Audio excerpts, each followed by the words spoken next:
Well, I would have said, and I'm no economist, I would have said that if you're a bit short on money and you've borrowed a lot of money and you've spent more money than you've had, one way to solve that problem is to not spend so much, is to cut back your spending a little bit. And this seems very much part of the coalition government's plan and its ambitious targets as outlined by the Prime Minister yesterday.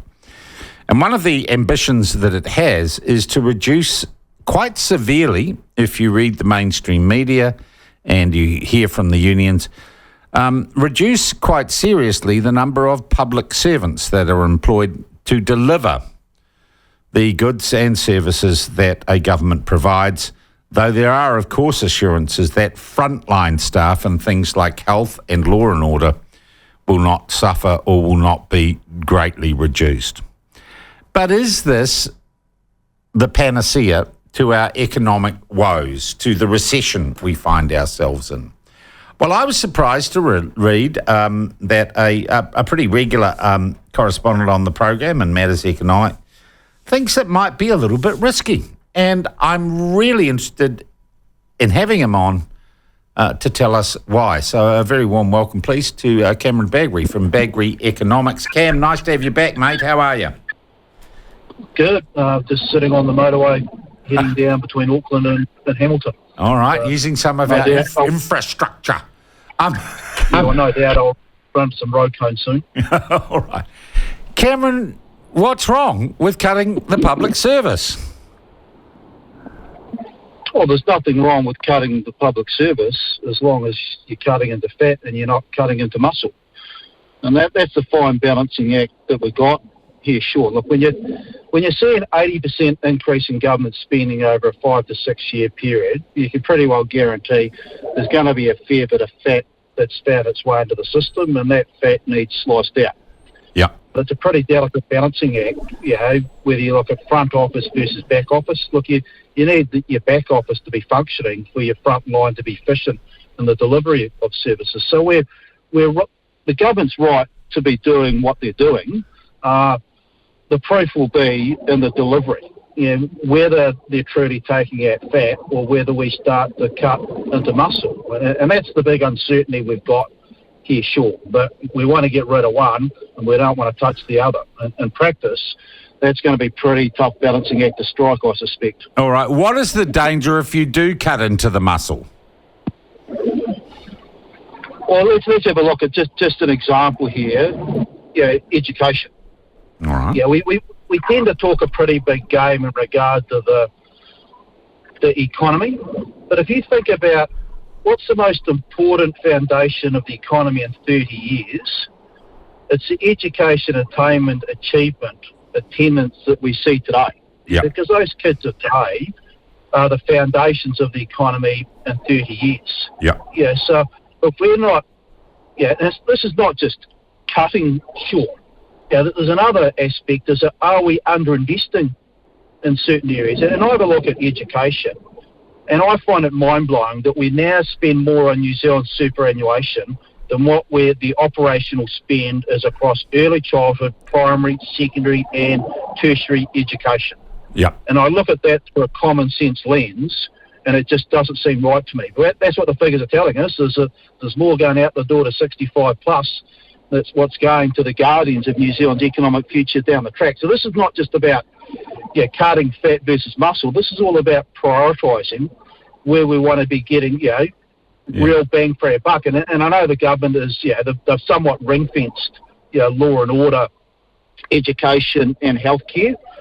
Well, it'll be interesting to see where spend in those areas goes up as a share of gross domestic product. All right. It's also quality of spending, though, isn't it, Cam? And let's look at education, because that's the example you chose.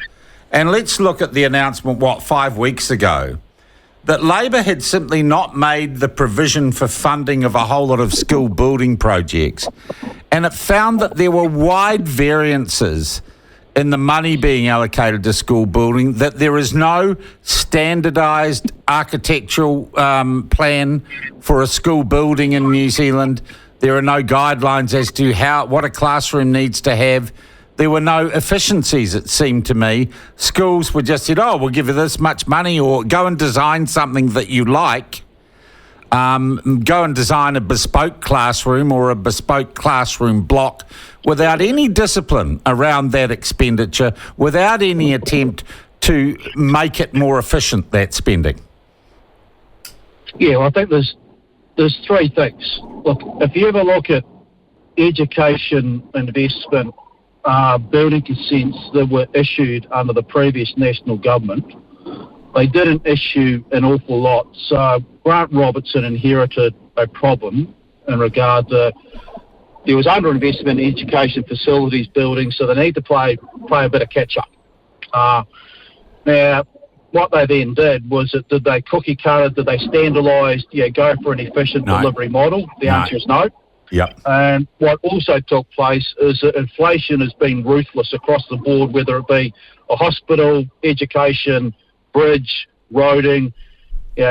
Inflation has blown everybody's budget completely out of the water. So if you ever look at in the past 3 years, there's been $4.4 billion worth of education building consents that are in the pipeline. The cost of those projects now is probably up around closer to $5.5 to $6 billion. Wow. And it could be less, and it should have been less, because you could have made it more efficient, and you could have had the old school prefab or the modern day equivalent of the old school prefab, and everyone gets the same sort of classroom, and that's fine.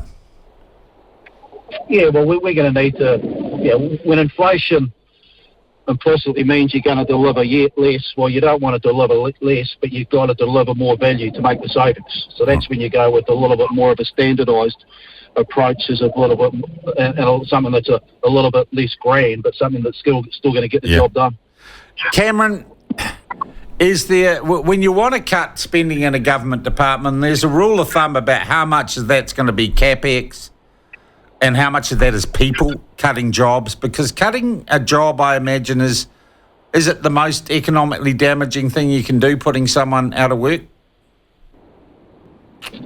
Well, socially, yes. There's a fine balancing act that's going on at the moment, Sean, between the government wants to return to surplus.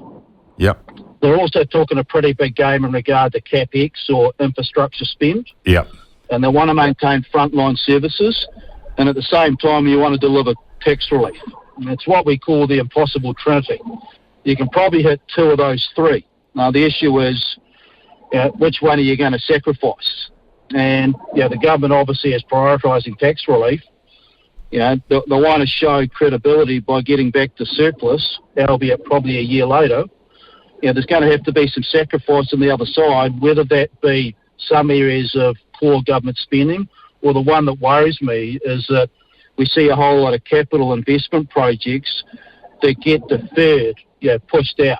And if you go back and have a look at what the previous national government did, that was their playbook in regard to capping net debt, was that they deferred a whole lot of capital expenditure. And which has got us into all really sorts of troubles down the line, hasn't it?